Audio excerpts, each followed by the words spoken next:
నమస్తే ఎస్6 న్యూస్ కి స్వాగతం. వార్తల్లో ముందుగా ముఖ్యాంశాలు. సుప్రీంకోర్టులో రాజ్యాంగ దినోత్సవ వేడుకల్లో పాల్గొన్న ప్రధాని నరేంద్ర మోడీ.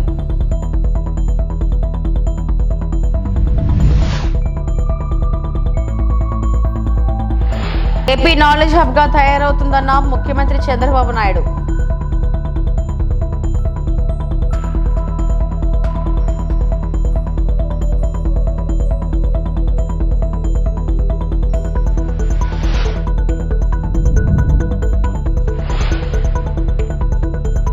పథకాల రద్దుతో దళితులకు జగన్ వెన్నుపోటు, మంత్రి నిమ్మల ధ్వజం.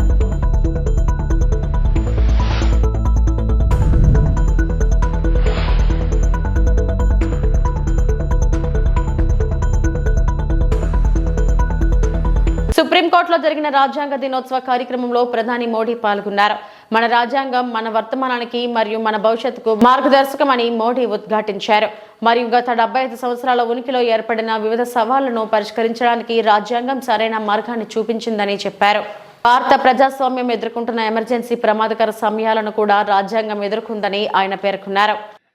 जो बरसों से अपने घर में गैस पहुंचने का इंतजार कर रही थी, हमें आज के जीवन में बहुत आसान लगता है कि घर में नल खोला और पानी आ गया, लेकिन देश में आजादी के 75 साल बाद भी सिर्फ 3 करोड़ घर ही ऐसे थे जिनमें नल से जल आता था।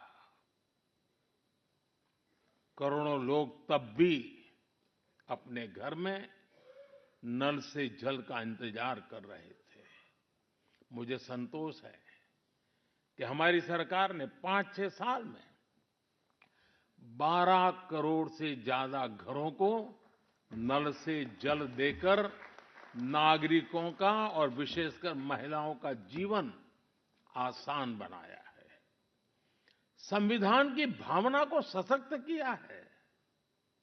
साथियों, आप सभी जानते हैं कि हमारे संविधान की मूल प्रति में भी प्रभु श्री राम, माता सीता, हनुमान जी, भगवान बुद्ध, भगवान महावीर, गुरु गोविंद सिंह जी सभी के चित्र हैं।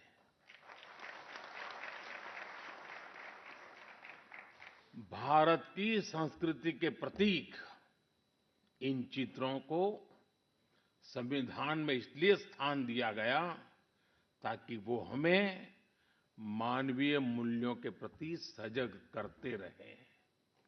ये मानवीय मूल्य आज के भारत की नीतियों और निर्णयों का आधार है। भारतीयों को त्वरित न्याय मिले, इसके लिए नई न्याय संहिता लागू की गई है। दंड आधारित व्यवस्था अब न्याय आधारित व्यवस्था में बदल चुकी है। महिलाओं की राजनीतिक भागीदारी बढ़ाने के लिए नारी शक्ति बंधन अधिनियम का ऐतिहासिक निर्णय हुआ है। हमने थर्ड जेंडर को నాలెడ్జ్ హబ్ గా ఏపీ తయారవుతుందని సీఎం చంద్రబాబు అన్నారు. ఐటీ నాలెడ్జ్ ఎకానమీలో యువత సమర్థులుగా మారుతున్నారని చెప్పారు. విదేశాల్లోని మన దేశ ఐటీ నిపుణుల్లో 30% తెలుగువారేనని తెలిపారు. విశాఖపట్నంలో నిర్వహించిన డీప్ టెక్ ఇన్నోవేషన్ కాంక్లేవ్ కు సీఎం ముఖ్య అతిథిగా హాజరై మాట్లాడారు. ప్రస్తుతం ప్రపంచంలో ఎక్కడైనా సాంకేతికతపైనే చర్చ జరుగుతుంది. దీంతో అనేక నూతన మార్పులు వస్తున్నాయి. జీవితంలో అది ఓ భాగంగా మారింది. భారత్లో ఆధార్ సాంకేతికత అనుసంధానంతో అన్ని వివరాలు తెలుస్తున్నాయి. 1995లో తొలిసారి సీఎం అయ్యాక హైదరాబాద్లో ఐటీ రంగం అభివృద్ధికి కృషి చేశాం. పీపీపీ పద్ధతిలో హైటెక్ సిటీని నిర్మించాం. ఇప్పటి వరకు ప్రభుత్వ ప్రైవేట్ భాగస్వామ్యంతో పనులు జరిగేవి. కొత్తగా P4 విధానం తీసుకొస్తున్నాం. ఇక నుంచి ప్రజలు ప్రభుత్వం ప్రైవేట్ భాగస్వామ్య విధానంతో ముందుకెళ్తాం. డిప్ టెక్నాలజీతోనూ ఉపాధి అవకాశాలు మెరుగుపడతాయి. పర్యాటక రంగంలోనూ కొత్త విధానాలు తీసుకొచ్చేలా ఆలోచనలు చేస్తున్నాం. ప్రస్తుతం డ్రోన్లు కూడా కీలకంగా మారాయి. వాటితోనూ అన్ని పనులు చేసుకునే పరిస్థితికి వచ్చాం. నదుల అనుసంధానంతో నీటి కొరత ఉండదు. ఆహార ఉత్పత్తులు సరఫరాల్లో గ్లోబల్ హబ్ గా ఏపీ మారబోతుంది. అరకు కాఫీకి అంతర్జాతీయంగా గుర్తింపు ఉంది. రాష్ట్రానికి ఉన్న వనరుల్లో అధిక తీర ప్రాంతం ఒకటి అని సీఎం చంద్రబాబు పేర్కొన్నారు. If all of us, I want to make Andhra Pradesh is a knowledge hub. Because of all these things, historical information is we are having on cloud. Artificial intelligence is matured. Real-time information we can collect real-time with various devices. One is cell phone. You can go to the field. You can check there is a pest. Immediately one SMS message or one WhatsApp message, drone will come. It will detect pest exactly and application of pesticides with precision. These are all happening today. Night times you have to program drone, you may not do it. So we are having CCTV cameras. It is watching continuously, information is coming. So surveillance automatically we can do. Then drone at any time. We can send any remote area, not one use case, any use cases, number of use cases. Even medicines, transportation, or analytics, or real-time application. All these things we can do it. IoTs,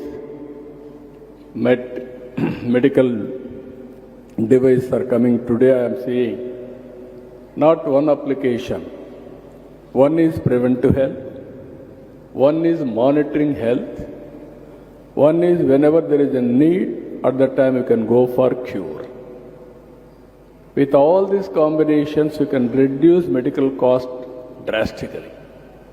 These are all various advantages we are having. So, Government of Andhra Pradesh also thinking very seriously.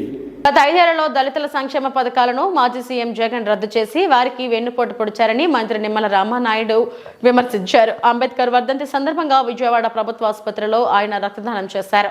అంతకుముందు ఆసుపత్రిని తనిఖీ చేసి రోగుల యోగక్షేమాలు అడిగి తెలుసుకున్నారు. అనంతరం మీడియాతో మాట్లాడారు. గత 18 ఏళ్లుగా అంబేద్కర్ వర్ధంతి రోజు తమ తండ్రి పేరుతో ఉన్న ధర్మారావు ఫౌండేషన్ పేరిట రక్తదాన శిబిరాలు నిర్వహిస్తున్నట్లు చెప్పారు. తాను రక్తదానం చేయడం ఇది 24సారి అని తెలిపారు.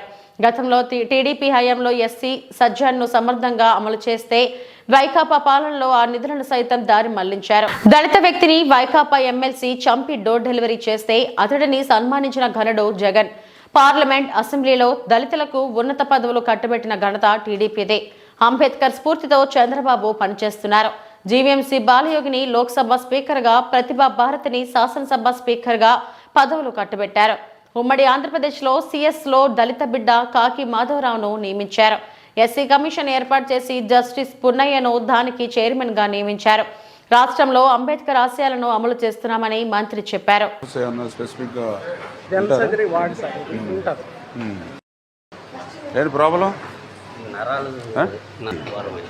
ఓకే, అంటే ముందు మీరు క్యాజువాలిటీకి వెళ్ళి అక్కడి నుంచి ఇట్లా వచ్చారా? ఎంత టైం పట్టింది?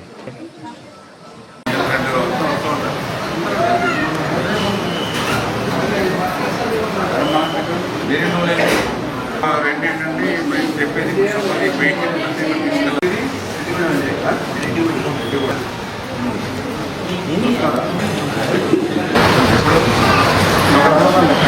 తీసుకురా.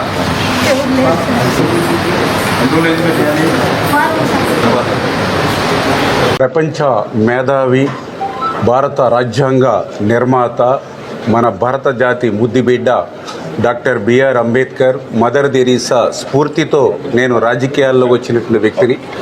అందుకే 2005 నుంచి కూడా మా తండ్రి గారైనటువంటి ధర్మారావు ఫౌండేషన్ ద్వారా అంబేద్కర్ వర్ధంతి రోజున మరి పెద్ద ఎత్తున రక్తదాన శిబిరాలు నిర్వహిస్తూ, ఆ రక్తదాన శిబిరంలో స్వయంగా నేను కూడా మరి రక్తదానం చేస్తూ ఈరోజు కూడా మరి 24వసారి ఈరోజు రక్తదానం చేయడం జరిగింది. ఏదైతే డాక్టర్ బిఆర్ అంబేద్కర్ వర్ధంతి సందర్భంగా ఈరోజు కూడా పాలకొల్లు మా నియోజకవర్గంలో కూడా ఇప్పుడు 101వ రక్తదాన శిబిరం జరుగుతూ ఉంది. మరి మంత్రిగా విజయవాడలో ఉండడం ద్వారా ఈరోజు మన విజయవాడ ప్రభుత్వ ఆసుపత్రి నుండి మరి ఇక్కడ రక్తదానం చేయడం జరిగిందని చెప్పి ముందుగా మీ అందరికీ కూడా తెలియజేసుకుంటూ, ప్రపంచంలోనే అతి పెద్ద ప్రజాస్వామ్య దేశమైనటువంటి భారతదేశానికి ఒక దశ దిశ దిక్చూచి లాంటి రాజ్యాంగాన్ని అందించినటువంటి మహనీయుడు డాక్టర్ బిఆర్ అంబేద్కర్. ఒక దళిత బిడ్డ అత్యున్నతమైనటువంటి పార్లమెంట్ స్పీకర్ పదవి బాలయ్య గారికి ఇచ్చినటువంటి ఘనత తెలుగుదేశం పార్టీని. అత్యున్నతమైనటువంటి శాసనసభ స్పీకర్ ప్రతిభా భారతి గారికి ఇచ్చినటువంటి ఘనత తెలుగుదేశం పార్టీది. ఎస్సీ ఎస్టీ కమిషన్ ఏర్పాటు చేసి జస్టిస్ పున్నయ్య గారిని నియమించింది తెలుగుదేశం పార్టీ. ఆంధ్రప్రదేశ్ రాష్ట్రానికి ఒక చీఫ్ సెక్రటరీగా ఒక దళిత బిడ్డ కాకిలేటి మాధవరావు గారిని ఇచ్చింది తెలుగుదేశం పార్టీ. మన భారత జాతి ముద్దుబిడ్డ డాక్టర్ బిఆర్ అంబేద్కర్ గారికి భారత రత్న ఇచ్చింది ఆ రోజు ఎన్టీ రామారావు గారు నేషనల్ ఫ్రంట్ చైర్మన్గా ఉన్నప్పుడే. మరి ఆ రోజు ఆ గౌరవంగా మనం ఇచ్చినటువంటి పరిస్థితి. ఇట్లా ఇప్పుడు కూడా దళితుల సంక్షేమానికి దళితుల అభివృద్ధికి పాటుపడినటువంటి పార్టీ తెలుగుదేశం పార్టీ అనే విషయాన్ని సందర్భంగా తెలియజేసుకుంటూ, మరి గత 5 సంవత్సరాల వైఎస్ఆర్సీపీ పాలనలో మనం చూసాం. ఏదైతే నా ఎస్సీలు నా బీసీలు నా మైనార్టీలు అంటూనే దళితుల గొంతు కోసినటువంటి వ్యక్తి నాటి జగన్మోహన్ రెడ్డి. ఆ రోజు మనం చూసాం ఏదైతే ఎస్సీ సబ్ ప్లాన్ ఆంధ్రప్రదేశ్ రాష్ట్రంలో 2019, 2024 5 సంవత్సరాల్లో ఎస్సీ సబ్ ప్లాన్ నిమిత్తం ₹1 కూడా ఆంధ్రప్రదేశ్ రాష్ట్రంలో ఖర్చు పెట్టకపోగా ఎస్సీ సబ్ ప్లాన్ నిధుల్ని పక్కదోవ పట్టించి దారి మళ్లించాడని అంటే దళితులకి ఎంత ద్రోహం ఎంత దగా జగన్మోహన్ రెడ్డి చేశాడో అదే ఒక నిదర్శనం. ఆ రోజు మనం చూసాం ఒక దళిత బిడ్డను అత్యంత కిరాతకంగా హత్య చేసి మరి డోర్ డెలివరీ చేసినటువంటి వైఎస్ఆర్సీపీ ఎమ్మెల్సీకి ఆ రోజు జగన్మోహన్ రెడ్డి ఏ రకంగా సన్మానాలు సత్కారాలు కూడా ఆ రోజు చేశాడో మనందరం కూడా చూసినటువంటి పరిస్థితి. ఆ రోజు 5 సంవత్సరాల పాలనలో దళితులకి సంక్షేమ అభివృద్ధి చేయకపోవడం అటుంచి 27 దళిత స్కీముల్ని గత 5 సంవత్సరాల్లో పాలనలో రద్దు చేసినటువంటి దళిత ద్రోహి జగన్మోహన్ రెడ్డి. అందుకే మళ్ళీ ఈరోజు ఆ యొక్క దళితులు బీసీలు అన్ని వర్గాల అభిమానంతో ఈరోజు మళ్ళీ ఆంధ్రప్రదేశ్ రాష్ట్రంలో ప్రజా ప్రభుత్వం ఏర్పడింది. ఖచ్చితంగా తెలుగుదేశం జనసేన బీజేపీ ఎన్డీఏ ప్రభుత్వం రాబోయేటువంటి రోజుల్లో ఆ దళితుల సంక్షేమానికి దళితుల అభివృద్ధికి కట్టుబడి పనిచేస్తామని చెప్పి మీ ద్వారా అందరికీ కూడా మరి తెలియజేసుకుంటాం. భారత రాజ్యాంగ రూపకర్త డాక్టర్ బిఆర్ అంబేద్కర్ జీవితం అందరికీ ఆదర్శనీయమని వైఎస్ఆర్సీపీ అధ్యక్షులు మాజీ ముఖ్యమంత్రి వైఎస్ జగన్మోహన్ రెడ్డి కొనియాడారు. డాక్టర్ బిఆర్ అంబేద్కర్ వర్ధంతి సందర్భంగా వైఎస్ఆర్సీపీ కేంద్ర కార్యాలయంలో ఆయన చిత్రపటానికి మాజీ ముఖ్యమంత్రి వైఎస్ఆర్సీపీ అధ్యక్షులు వైఎస్ జగన్మోహన్ రెడ్డి పూలమాల వేసి నివాళులు అర్పించారు. కార్యక్రమంలో మాజీ మంత్రులు మేరుగా నాగార్జున, ఆదిమూలపు సురేష్, ఎమ్మెల్సీ మొండితో కారణ్ కుమార్, రాష్ట్ర ప్రధాన కార్యదర్శి జూపూడి ప్రభాకర్ రావు, మాజీ ఎమ్మెల్యే టీజేఆర్ సుధాకర్ బాబు తదితరులు పాల్గొన్నారు.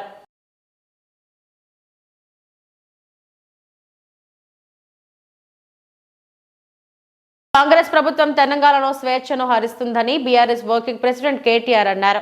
ప్రజాస్వామ్యబద్ధంగా నిరసన తెలుపుతుంటే అడ్డుకుంటున్నారని చెప్పారు.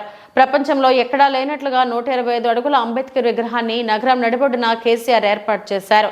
సచివాలయానికి అంబేద్కర్ పేరు పెట్టి గౌరవించుకున్నామని చెప్పారు. తన మీద అక్కసుతో బాబాసాహెబ్ అంబేద్కర్ వర్ధంతి నాడు కనీసం గేట్లు కూడా తెరకుండా ఆ మహనీయుని నిర్బంధించి అవమానిస్తుంది కాంగ్రెస్ ప్రభుత్వం. కాంగ్రెస్ నిర్బంధిస్తుంది బీఆర్ఎస్ నేతలను కాదని అంబేద్కర్ అని చెప్పారు. డాక్టర్ బిఆర్ అంబేద్కర్ వర్ధంతి సందర్భంగా తెలంగాణ భవన్లో పార్టీ నేతలతో కలిసి అంబేద్కర్ చిత్రపటానికి పూలమాల వేసి నివాళులు అర్పించారు. గొప్ప విశ్వవిద్యాలయాలు హార్వర్డ్ అలాంటి విశ్వవిద్యాలయాలు కూడా అంబేద్కర్ గారిని తలుచుకొని వారి విగ్రహాలు పెట్టుకుని ఇవాళ కూడా కొలుచుకుంటా ఉన్నాయి. ఆక్స్ఫర్డ్లో కూడా వారి విగ్రహం ఉంది. మరి అట్లాంటి అంబేద్కర్ గారి ప్రపంచంలోనే అతిపెద్ద విగ్రహం మన హైదరాబాద్లో ఉంటే, నీ సెక్రటేరియట్కు 4 అడుగుల దూరంలో ఉంటే నీకు అక్కడికి వెళ్ళి నివాళులు అర్పించే సంస్కారం లేని ఒక కుసంస్కారి వినువు అనే మాట కూడా నేను విజ్ఞప్తి చేస్తా ఉన్నాను. అంతేకాదు ఈరోజు భారత రాష్ట్ర సమితి తరపున డాక్టర్ బాబాసాహెబ్ వర్ధంతి రోజు సూటిగా ముఖ్యమంత్రి గారిని కొన్ని ప్రశ్నలు నేను అడగదలుచుకున్నాను. డాక్టర్ బాబాసాహెబ్ అంబేద్కర్ విగ్రహాన్ని 125 ఫీట్ల విగ్రహాన్ని నిర్లక్ష్యం చేయడం వెనుక నీకున్న ఉద్దేశం ఏంది? ఇది ఆయన ఆలోచన విధానాన్ని ఒక రకంగా అవమానించడమా, లేదా నీ కాంగ్రెస్ పార్టీ అధినాయకత్వం పెద్ద నాయకులందరూ ఇక్కడ ఎవరెవరైతే ఉన్నారో అంబేద్కర్ గారు కావచ్చు, లేదా మా తెలంగాణ బిడ్డ పివి నరసింహారావు గారు కావచ్చు, ఎట్లయితే కాంగ్రెస్ అధినాయకత్వం మొదటి నుంచి అవమానాల పాలు చేస్తూ వచ్చిందో మీ పైనుంచి వచ్చిన డైరెక్షన్ హైకమాండ్ నుంచి ఏమైనా ఉన్నదా చెప్పాలి మీరు. లేకపోతే ఆయనను ఈ రకంగా అవమానించాల్సిన అవసరం ఏముంది ఆలోచన చేయాలి. అదే మాదిరిగా మీరే అన్నారు కేసీఆర్ గారు దళిత బంధు అనే ఒక విప్లవాత్మకమైన పథకం తెస్తే దళిత బంధు కాదు మేము అంబేద్కర్ అభయహస్తం తెస్తున్నాం అని అంబేద్కర్ గారి పేరు పెట్టే మీరు మీ మేనిఫెస్టోలో ప్రకటించినారు. ఇవాళ సరిగ్గా సంవత్సరం అయింది నీ ప్రభుత్వం వచ్చి. మరి సంవత్సరం తర్వాత అటు దళిత బంధు లేదు, ఇటు అంబేద్కర్ అభయహస్తము లేదు. దళిత బంధు డిమాండ్ చేస్తున్న దళిత సోదరుల మీద కేసులు మాత్రం దండిగా పెడుతున్నారు. ఇదేనా మీరు అంబేద్కర్ గారికి ఇచ్చే నివాళి? ఇదేనా దళితుల పట్ల మీ ప్రభుత్వానికి మీ పార్టీకి ఉన్న ప్రేమ అని నేను ముఖ్యమంత్రిని అడుగుతా ఉన్నాను. అదే మాదిరిగా కేసీఆర్ గారు కేవలం మాటలకు పరిమితం కాలేదు. డాక్టర్ బాబాసాహెబ్ విద్యతోనే వికాసం వస్తుంది, వికాసంతోనే విజ్ఞానం పెరిగి సమాజంలో సమానత్వం వస్తుంది అని నమ్మిన మహానుభావుడు. అందుకే వారి పేరు మీదే doctor Babasaheb Ambedkar overseas scholarship పేరిట వేలాది మంది విద్యార్థులను 7,000 మంది పైచిలుకు విద్యార్థులను తెలంగాణ బిడ్డలను దళిత బహుజన వర్గాలకు సంబంధించిన బిడ్డలను విదేశాలకు పంపింది తెలంగాణ ప్రభుత్వం కేసీఆర్ గారి నాయకత్వంలో. ఇవాళ ఆ పిల్లలు రెండవ ఇన్స్టాల్మెంట్ కూడా రాకుండా మా ప్రభుత్వం మొదటి ఇన్స్టాల్మెంట్ ఇస్తే ఈరోజు రెండవ ఇన్స్టాల్మెంట్ కోసం దేశ విదేశాల్లో అల్లాడుతున్న విషయం మీకు కనీసం తెలుసా నేను అడుగుతా ఉన్నా. వారిని ఎందుకు పట్టించుకోవట్లేదు? విద్యార్థుల ఉన్నత విద్య, విదేశాల్లో వారు అభ్యసిస్తున్న విద్య తెలంగాణ సమాజానికి భారతదేశానికి ఉపయోగపడదా? వారి ఉద్ధరణకు, దళిత ఉద్ధరణకు, బహుజనుల ఉద్ధరణకు ఉపయోగపడదా అని నేను అడుగుతా ఉన్నా. కూటమి ప్రభుత్వ పెద్దలపై మాజీ మంత్రి వైఎస్ఆర్సీపీ గుంటూరు జిల్లా అధ్యక్షులు అంబటి రాంబాబు ఫైర్ అయ్యారు. కూటమి నేతల ఆధ్వర్యంలో సోషల్ మీడియాలో వైఎస్ఆర్సీపీ తప్పుడు ప్రచారం చేస్తున్నారు. పట్టాభిపురం పోలీస్ స్టేషన్ వద్ద అంబటి మీడియాతో మాట్లాడారు. టీడీపీ సోషల్ మీడియాపై పోలీసులు చర్యలు తీసుకోవాలి, లేదంటే కోర్టులను ఆశ్రయిస్తామని అంబటి హెచ్చరించారు. అసభ్యకరంగా పెట్టినటువంటి పోస్ట్ మీద యాక్షన్ తీసుకోమని చెప్పడం కోసం మేము ఈ కంప్లైంట్ ఇవ్వటం జరిగింది. దానిలో చూడండి, ఇదిగో తెలుగుదేశం పార్టీ జై టీడీపీ అనేది ఇది వాళ్ళు అఫీషియల్ ట్విట్టర్లో అఫీషియల్ పేజీలో దీన్ని పెట్టారు. పెట్టిన తర్వాత దీన్ని నేను పోస్ట్ చేస్తూ ఇక్కడ దీన్ని ట్విట్టర్లో పోస్ట్ చేస్తూ ఏం చెప్పానంటే, అయ్యా మీరు ఈ విధంగా పెట్టారు, ఈ విధమైన మార్ఫింగ్ చేసి మా నాయకుడిపై పోస్టులు పెడుతూ మాకు నీతులు చెప్పారు, కేసులు పెడుతున్నారు. మేము కూడా ఎన్సీబీ మీద, నారా లోకేష్ మీద ఈ మార్ఫింగ్ చేసే ఫోటోలు పెట్టలేమా? ఈ అసభ్యకరమైన పోస్టును తక్షణమే డిలీట్ చేయండి, లేదంటే చట్టపరమైన చర్యలకు వెళ్తాము, జాగ్రత్త అని మళ్ళీ నేను ట్విట్టర్లో పోస్ట్ చేశాను. ఈవెన్ దెన్ అప్పుడు కూడా వారు తొలగించలేదు. దాన్ని దృష్టిలో పెట్టుకొని ఈరోజు దీని మీద యాక్షన్ తీసుకోవాల్సిందిగా, మా నాయకుడిని ఈ విధంగా అవమానకరంగా మీరు మాట్లాడుతున్నారు, వీరి మీద మీరు యాక్షన్ తీసుకోండి అని కంప్లైంట్ ఇవ్వడం కోసం వైఎస్ఆర్ కాంగ్రెస్ పార్టీ తరఫున మేమందరం ఇక్కడ ఉన్నటువంటి ఫాతిమా గారు కానీ, అదేవిధంగా వేణుగోపాల్ రెడ్డి గారు ఎక్స్ఎమ్మెల్యే గారు కానీ, ఇంకా కౌన్సిలర్సు, ఇంకా అందరం కలిసి జట్టుగా వచ్చి ఈ కంప్లైంట్ని వారికి సబ్మిట్ చేశాం. దాంతోపాటు ఎక్నాలెడ్జ్మెంట్ కూడా తీసుకుంటున్నాం. రెండవ కేసు ఏంటంటే, ఇది జగన్మోహన్ రెడ్డి గారి మీద టీడీపీ అఫీషియల్ పేజ్ నుంచి పెట్టినటువంటి కేసు. రెండవది ఏంటంటే, ఇది ఒక విచిత్రమైన కేసు.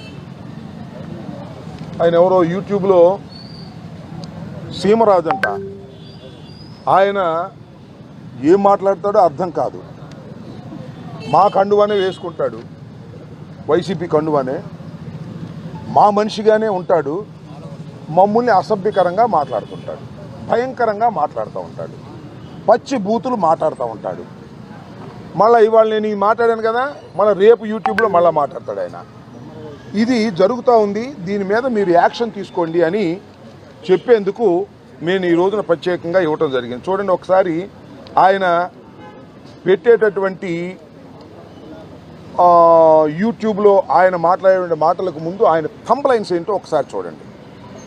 ఇది ఒక థంబ్ లైన్ ఏంటంటే, పలమనేరు నియోజకవర్గంలోని బైరెడ్డిపల్లి మండలం బేలుపల్లి పంచాయతీ కేంద్రంలో జరిగిన రెవెన్యూ సదస్సు కార్యక్రమంలో శాసనసభ్యులు అమర్నాథ్ రెడ్డి పాల్గొన్నారు. ఈ సందర్భంగా రెవెన్యూ సదస్సులను సద్వినియోగం చేసుకోవాలని ఆయన పిలుపునిచ్చారు. అంతకుముందు పలమనేరు ఆర్డీఓ భవానీ కార్యక్రమాన్ని ప్రారంభించి ప్రసంగించారు. ఇక మండల తహసీల్దార్ మాధవరాజు ముఖ్యమంత్రి ప్రసంగాన్ని చదివి వినిపించారు. ఈ కార్యక్రమంలో తెలుగుదేశం పార్టీ మండల అధ్యక్షులు కిషోర్ గౌడ, ప్రధాన కార్యదర్శి సుబ్రహ్మణ్యం, తెలుగు యువత అధ్యక్షులు భువనచంద్ర గౌడ్, నాయకులు ఇల్లూరి అమర్నాథ్ రెడ్డి, నాగరాజు, పళని తదితరులు పాల్గొన్నారు. అధికారులు, బేలుపల్లి గ్రామ పంచాయతీ సోదరులందరికీ కూడా నా హృదయపూర్వక నమస్కారం. గతంలో ఎప్పుడు రెవెన్యూ సదస్సులకు ఇంత ఎక్కువ వచ్చినటువంటి సందర్భం నాకు కనపడలేదు. రెవెన్యూకి సంబంధించినటువంటి సమస్యలు అనేటివే గతంలో చాలా తక్కువ ఉండేటివి. ఈరోజు చూస్తూ ఉంటే ఏ గ్రామానికి పోయినా, ఇప్పుడు నేను చూసి వచ్చిన 2-3 చోట్ల, ఎక్కడికి పోయినా విపరీతంగా వస్తూ ఉన్నారు. నేను మొన్న ఎన్నికల్లో మీకు ప్రతినిధిగా ఎన్నికైన తర్వాత నేను దాదాపు 35 సంవత్సరాల రాజకీయాల్లో ఉన్నా. గ్రామ సర్పంచ్ నుంచి 7 దఫాలు నేను శాసనసభకు పోటీ చేశాను. అంటే నేను ఎప్పుడు నాకు వచ్చేటువంటి అర్జీలు, ఈరోజు నేను ఇంటి దగ్గర ఉన్నా ఎక్కడున్నా, నాకు వచ్చేటువంటి అర్జీలు గతంలో రకరకాలైనటువంటి అర్జీలు వచ్చాయి. భూమికి సంబంధించి చాలా తక్కువ వచ్చాయి. ఈరోజు పొద్దున లేస్తే రాత్రి దాకా నాకు వచ్చే అర్జీల్లో 99% రెవెన్యూకి సంబంధించినటువంటి సమస్యలే. ఏదో రకమైనటువంటి సమస్య, ఎక్కడో భూమికి సంబంధించినటువంటి పటాకు సంబంధించిన సమస్య, లేదా మనకు ఆ భూమికి సంబంధించినటువంటి కొలతలకు సంబంధించిందో, పక్క భూమిలో మనకేవైతే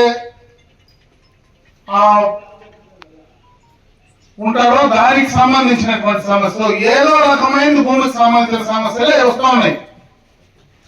ఇది ఎందుకు ఈరోజు అంత వస్తూ ఉన్నాయనడానికి నేనేది ఎవరిని మాట్లాడే పరిస్థితి కూడా లేదు. ఎందుకంటే నేను రాజకీయ వేదిక కాదు, ఈరోజు నేను రాజకీయాలు ఇక్కడ ఈ సమావేశం నుంచి మాట్లాడడానికి వాస్తవాలు మీకు చెప్పేటువంటి ప్రయత్నమే చేస్తా ఉన్నా. ఎందుకంటే గ్రామాల్లో రైతులందరికీ కూడా భూమితో అనుబంధాలు ఉంటాయి. అంటే పుట్టినప్పటి నుంచి మనం మళ్ళా చనిపోయిన తర్వాత కూడా అదే భూమిలో మట్టిలో కలిసిపోయేటువంటి పరిస్థితి ఉంటుంది. అటువంటి అనుబంధాలు తెలుసుకుంటారు. ఆ భూమి ఒక ఆస్తి, ఒక భరోసా మన కుటుంబానికి. మన తర్వాత ఆ భూమి మనకుంటే ఆ బిడ్డలకు అది ఆస్తిగా ఉంటుంది అనేటువంటి భరోసా కూడా ఆ కుటుంబానికి ఉండేటువంటి సమస్య.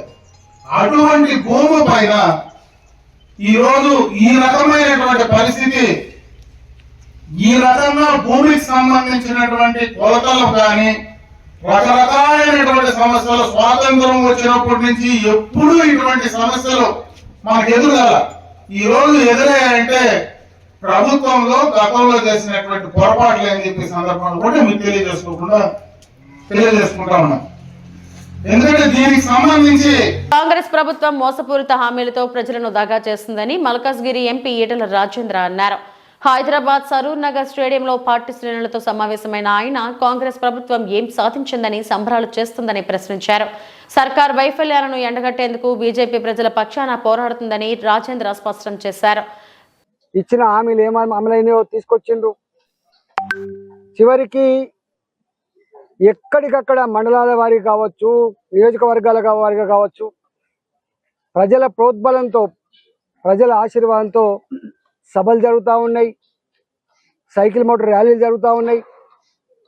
ఇక్కడ హైదరాబాద్లో ఈ సరూర్ నగర్ సెంటర్లో మా జాతీయ అధ్యక్షులు నడ్డా గారి నాయకత్వంలో